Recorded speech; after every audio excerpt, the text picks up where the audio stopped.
Washington's Firestorm. They had this beautiful old house.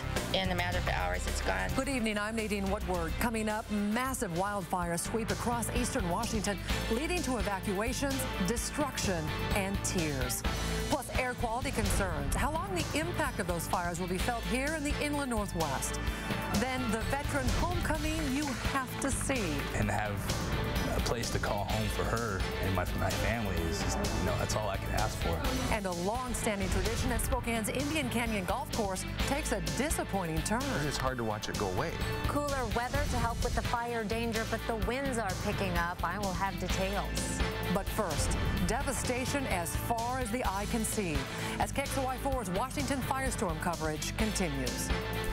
Unbelievable destruction in central Washington tonight as fire destroys more than 100 homes and decimates a small town. Yesterday, high winds pushed the lightning-caused Carlton Complex fire over a ridge and into the town of PATEROS. This is what it looks like today. Homes and lives destroyed. This Washington firestorm has two major fronts, the Chewacam fire growing near Leavenworth. The Carlton Complex fire stretches from TWISP to PATEROS. It destroyed homes near Alta Lake, and tonight firefighters are battling to keep it out of Brewster. We have KXLY4 Firestorm team coverage tonight. Chief Meteorologist Kris Crocker is keeping an eye on weather conditions. John Hendricks is in CHELAN with more on that Alta Lake disaster. We begin with Jeff Humphrey, who spent the day in PATEROS to get a look at the devastation there firsthand. Jeff, you are now where a lot of people from PATEROS came to when that fire moved in last night. Nadine, this is where a lot of the people who fled their homes in PATEROS were evacuated. About 80 of them spent the night here at this shelter, and thanks to the American Red Cross as well as CHELAN High School, a lot of them had a chance to get some sleep as well as showers. However, this shelter is going to remain open because, Nadine, this fire continues to grow, and as its perimeter gets larger and larger, there could be more evacuations in the future. Even today, the wind continued to push the flames down the hillsides and into PATEROS. Last night, David Brownlee watched the advancing fire as it swept through the neighborhood, leveling his home. When you got fire, it does a lot of funny things. It switched and came this way and just wiped these houses out just instantly. The fire played no favorites, wiping out the mayor's home and then the homes of her relatives. Well, my daughter lived here, who's the mayor of PATEROS. I lived in the house behind her, and my brother lives up at Alta Lake. They're all gone. Firefighters saved what they could from the flames, but often had to sacrifice outbuildings to focus on the property owners' homes. The PATEROS Community Church is the only building that didn't burn within a 2-block radius. You never know. It could have been divine intervention. And even the people who were lucky enough not to lose their homes still face terrific challenges. The wide-ranging fire downed miles of power lines. The entire town of 600 people is without electricity, and stores that could sell them ice and other supplies are now closed. All the power and water's off, and we heard that it's going to probably be up to a month before we can get some electricity back because of all the power lines down. And Nadine, just moments ago, Washington Governor Jay Inslee, he just wrapped up touring this evacuation shelter, and it is very good news for the people who live here in CHELAN County that the governor has his boots here on the ground. That's because this is a big fire. We're absolutely going to need that federal disaster designation so we can get money to help battle this fire. And even after that, there's been tremendous damage to the infrastructure, including all of those power lines. And even after that, because this fire burned so hot, there was so much fuel, it incinerated all of the vegetation. And when the rains come later on this fall, if some of this land does not get rehabbed right now, there are going to be mudslides here in CHELAN County. All right, thank you, Jeff. Good for the governor to see that all firsthand. Well, that fire burning on both sides now of the Methow River. It swept down into the popular camping area of Alta Lake State Park, consuming house after house. KXLY4's John Hendricks shows us the devastation. The devastation at Alta Lake State Park is just unimaginable. You can see this used to be an information kiosk where campers came to get information before heading out to their campsites. Those two are just in shambles this evening. On our drive in here, just about every other house was gone because of this fire.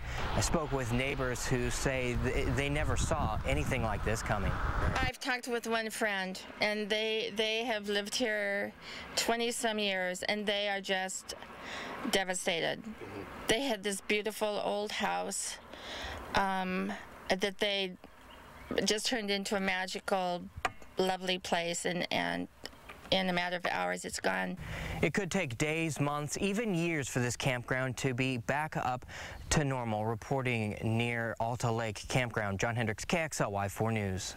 Well, firefighters keeping a close eye on the wind tonight. Let's check in with Chief Meteorologist Kris Crocker for a look at the current conditions and your forecast. Well, Nadine, unfortunately, the winds are going to be an issue for at least the next 24 hours.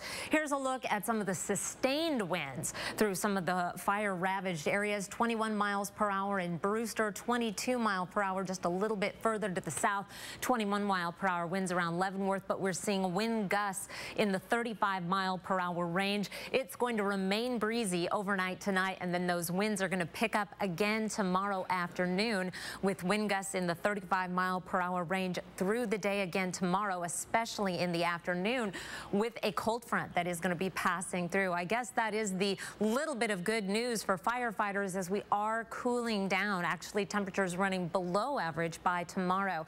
With those winds, the smoke has been blowing into the Spokane area. We are in the unhealthy for sensitive groups range, getting awfully close to that unhealthy range in terms of our particulate matter. This reading was taken at 4:20 this evening and varies quite a bit throughout the day. Basically, if you do have any sensitivity to the smoke, the best idea is to stay inside, particularly important for young children. Temperatures right now, 83 in Spokane. We are in the 90s for Omak, Moses Lake, 91 in Wenatchee, but it's going to be cooler tomorrow. A smoky weekend, breezy in Spokane. Chance of some mountain showers with a high of 82. I'll be back with the second half of your weekend forecast coming up in just a few minutes. Nadine. All right, we'll talk to you then. Thanks a lot, Kris. Well, this firestorm covers more than 165,000 acres tonight and shows no sign of stopping. 35 miles up the road from PATEROS, flames came roaring into the town of TWISP, and at last check, 15 to 20 homes have been destroyed there. KXLY4's Melissa Luck continues our coverage of this central Washington firestorm. Melissa. Nadine, the town of TWISP was caught off guard last night, just like PATEROS and Alta Lake. Flames have surrounded that community all week, but last night came roaring right up to the front porch steps. It really looked like, you know, the cauldron of hell. You know, you can see flames everywhere you looked. Residents of TWISP describe a mass exodus as people tried desperately to get out of town before the fire hit. That exit created roadblocks and traffic jams. Some people stayed as long as they could before it was simply too late. You're just looking at a fire that just came down over the hill, and it's probably going to wipe out all these houses right here. The Red Cross has opened a shelter in TWISP along with shelters in Omak and CHELAN. They are by no means out of the woods in TWISP. I've seen pictures this afternoon of long lines at the gas stations in TWISP as more people plan to evacuate. Roads are being closed intermittently there and throughout the fire zone. If you had plans to head to that popular tourist area this weekend, please don't. They do not need any additional folks there right now. In the newsroom, I'm Melissa Luck, KXLY4 News. Thank you, Melissa. Firefighters defending the town of Brewster as well tonight. That fire burning to the north. It has not reached town. People on the outskirts, though, are at a level 3 evacuation. The town itself at a level 1. That means that they should be on alert and make preparations to leave. This is a picture that a viewer sent to us from just outside of Brewster. It's the community lodge at the Silver Spur Private Resort Community. It overlooks the Okanagan River, and as you can see, completely consumed by fire. CenturyLink reports 911 service down in Winthrop, TWISP, and PATEROS. If you have an emergency, you should call the 10-digit fire or police number in your area. The Chewacum Creek fire continues to burn as a light dusting of ash falls over the town of Leavenworth. And while the welcome sign is out, Mother Nature has a different plan. A thick cloud of dark smoke hangs in the air. Hundreds of people under evacuation orders, and those on standby are doing what they can to protect their homes. 2 helicopters are providing water drops. 300 firefighters are engaged in the ground fight. So timber dry. Everything is just, you walk in the yard and the grass crackles. You know, it is just so extremely dry. Our hearts go out to the firefighters because they're protecting us. Well, a shelter remains open at all hours for those who need it.